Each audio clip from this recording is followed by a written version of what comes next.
ఎన్నో శ్రద్ధలు తీసుకుంటాం. కొంతమంది బియ్యం డబ్బాలు వేస్తారు, కొంతమంది గడ్డి వేస్తారు. అంటే వాటిని ఏ విధంగా మనం పండించుకొని తినాలి అనేటువంటి స్థితిలో ఉంటాం మనం. అలాగే మనం చిన్న పిల్లలకి కొంతమందిని గడ్డి పెట్టి పెంచాలి, మరి కొంతమందికి గోని పట్టాలతో పెంచాలి, మరి కొంతమందికి బియ్యం డబ్బాలో వేసి పెంచాలి. అంటే దాని అర్థం ఏంటంటే కొందరు ఆహారం కొరకే పుడతారు, మరి కొంతమంది ఎక్కువగా అన్నం తిన్నటువంటి వాళ్ళు కూడా గోని పట్టతో సంబంధించినటువంటి వాళ్ళు.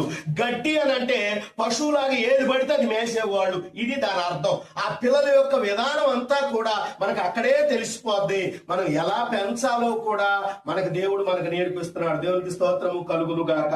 వాక్యాన్ని మనం చదువుతూ ఉంటాం, కానీ దాని లోతు తెలియదు, దాని ఎత్తు తెలియదు, దాని వెడల్పు తెలియదు, దాని పొడవు తెలియదు, అసలు ఏమిటో మనకు అర్థం కాదు. కానీ ఆ వాక్యం యొక్క లోతుల్లోకి వెళితే ఆ పిల్లలను మనం ఎలా పెంచాలో దేవుడు ఇక్కడ మనకు తెలియజేస్తాడు.